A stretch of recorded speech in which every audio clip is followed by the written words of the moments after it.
You're listening to the Every Student, Every Day podcast with me, Jim Franchini, Superintendent of the Averill Park Central School District. Hello, and welcome to this episode of the Every Student, Every Day podcast.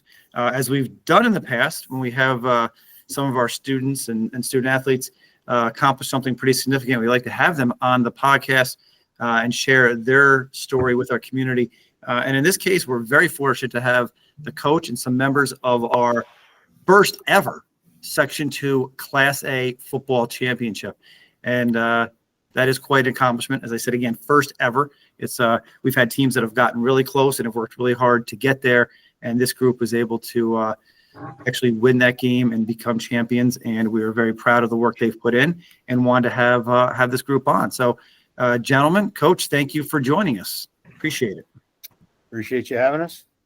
Let's start off just so our listeners know who is joining us today. We'll have you just kind of introduce yourself. Maybe just tell us your name, how many years you've been in the football program, maybe positions you play, that type of stuff, just so we have an idea of who everyone is.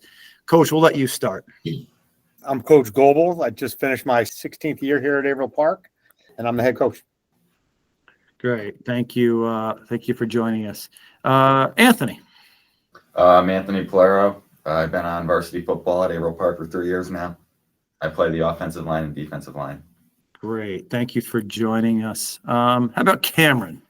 I'm Cameron VanSleet. I've been playing football for 10 years, and I've been on varsity for 3 years, and I play linebacker and center. Great. Thank you, Cam, for joining us. And Blake. My name is Blake Kilgallon. I've been on varsity for 2 years, and I'm the quarterback. Excellent. All right. Again, thank you for joining us. Appreciate it. Coach, let's start with you. You've been here now, as you mentioned, for a long time, 16 seasons. Can you talk to our listeners about the emotions that you felt after securing the first ever Section 2 Class A championship for the school? Again, the first one in school history. I know this is something most people probably know, but maybe many people don't. This is something that you work towards year round. It is not a quick, short hit, but something that you've been doing year round for many years. So when you get to that point and reach that pinnacle, how does that feel? I mean, obviously it feels terrific to do that with the time and effort, and the fact that this group of players has been so close in getting to that championship game in the last 2 years and just not quite being able to win it. It's a very exciting thing. I think the most exciting thing for me is to see the growth of these guys throughout their time here, many of whom I've seen and worked with since they were in Pop Warner. To see that growth with them, I remember being at the game that they played when they won the Pop Warner championship years ago, and then just to see them continue to grow, continue to bond together, and accomplish something that they set forth for themselves is very exciting. That's great. And yeah, you are involved in the youth program and stay connected as well, don't you? We do. We've got a terrific youth program here. We do a camp with those guys in the summer. In the past, we've done clinics for their coaches. We've had some of their coaches graduate up and coach on our staff here at the school. You know, that community involvement and a chance to work with those guys. It's a committed group, and it's something that's kind of helped us be successful over the years. Excellent. Switching over to our student athletes. So over the last couple of years, you know, several teams have come close, like we've mentioned, but have not been able to pull off the win in that game. What does it mean for you as you go down in school history as being members of that first team to win the Class A championship here in Section 2? Cameron, do you want to start for us? Yeah, sure. Ever since the beginning of the season, we knew we always had something special. And I think that we all were super motivated. We had a goal in the beginning of the season, and it was to get the job done. So I think that going to practice every day motivated and ready to win and not just going through the motions is a huge part of our success. Great. Thank you. Anthony, how about you? I mean, it feels great. I can speak for everyone on the team. It was an honor to make history and be a part of a team that finally got the job done. And we're going to be known as a team that finally got it done. And other teams after us will look to accomplish what we've accomplished this year. Great. Blake, your thoughts? You know, losing the last 2 years, that definitely hurt every single one of us. That was a huge motivational part of our season. Still crazy to believe that we're the first ones, but it's an honor to be that. Outstanding. Quite an accomplishment for sure. Something to be very proud of, and something the community is very excited about and proud of. Coach, heading back to you, the team had its ups and downs throughout the course of the 12 games, some big wins, some tough losses. Ultimately, you find your way to the state quarterfinals. Was there an underlying theme behind it all as you went through the season? And can you kind of walk us through that journey? We came in, as Cam said, we came in with setting the goal of winning that game, having been there the last 2 years and having the vast majority of those previous 2 years teams back. So that was certainly one of our goals coming into the season. And we had some ups and downs. You know, we played a tough Bethlehem team and didn't come out on top when we thought we should have, and sat down as a group after. I think it was the turning point in our season in coming up with some goals and expectations. That was a player-driven meeting.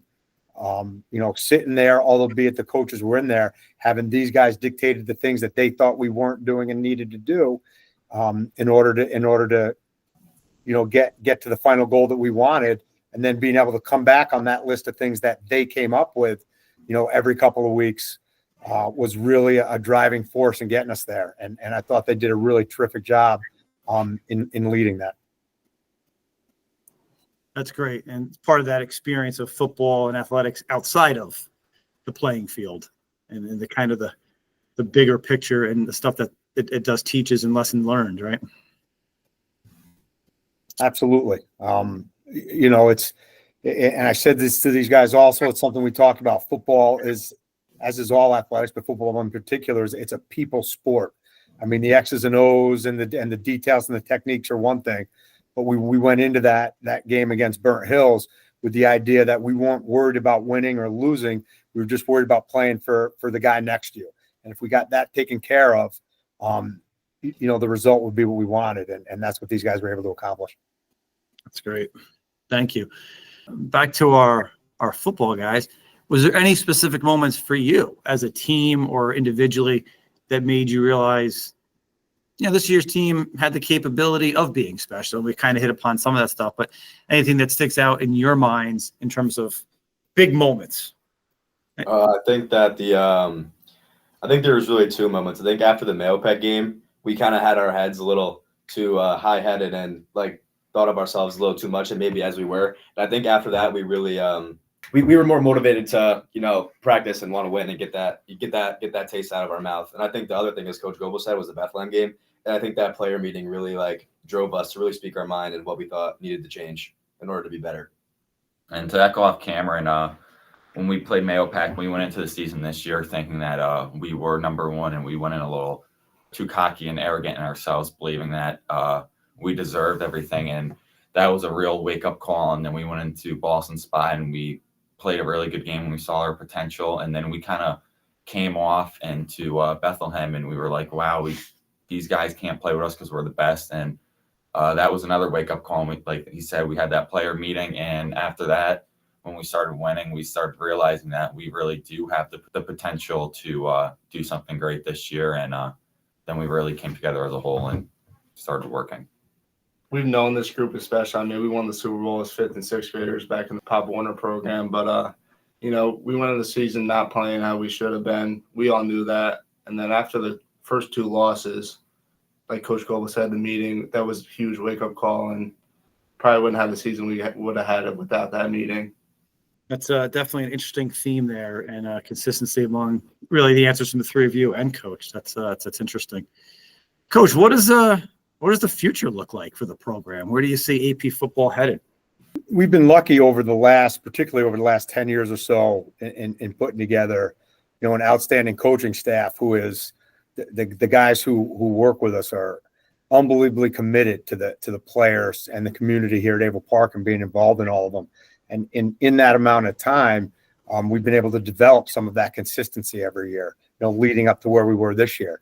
And we see the same thing moving forward.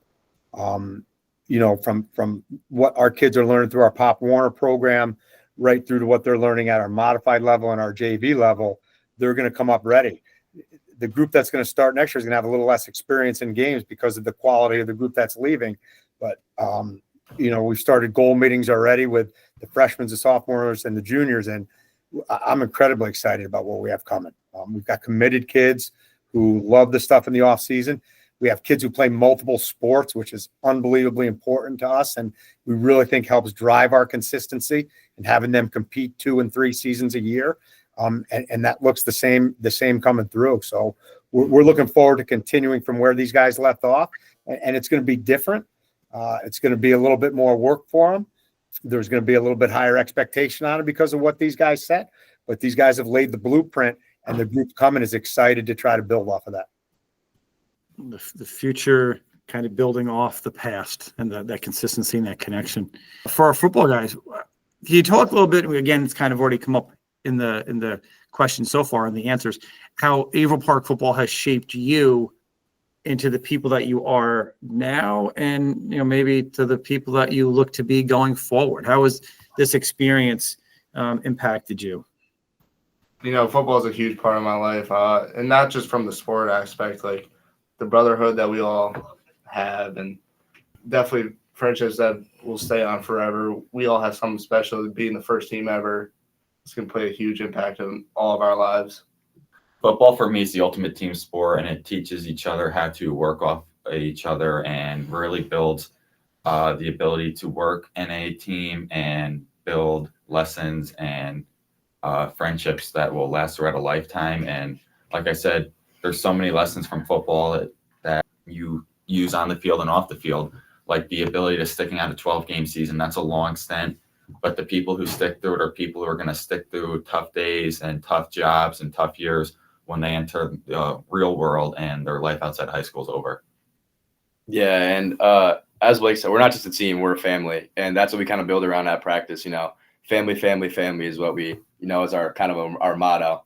Play for the person next to you. And Anthony's also right. Like, playing football isn't just about in the sport; it's also out of the sport. And I think you learn like character traits that help you maybe become a better man or help you become like better in life later on. And I hope, obviously I'm not going to forget these guys. I love all of them, and I think that we did the best that we could. That's great. A real tribute to, I think, the culture that has been built from the top down in terms of the program, and not just the on the field wins and losses part of it, but the work ethic, the leadership skills, the resiliency, the character, and those lifelong bonds that you guys have made. That's great. And again, for this group, congratulations on an amazingly successful season. Fun to watch from the sidelines, and I know the community definitely was excited and still is. I know there's some things going on, planning for recognition of your accomplishment. So thanks again for joining us, and we appreciate it. Thank you. Thank you for having us. Appreciate having us. Thanks. Thanks for tuning in. Be sure to subscribe to our podcast on Apple Podcasts, Spotify, or wherever you listen. See you next time on Every Student, Every Day.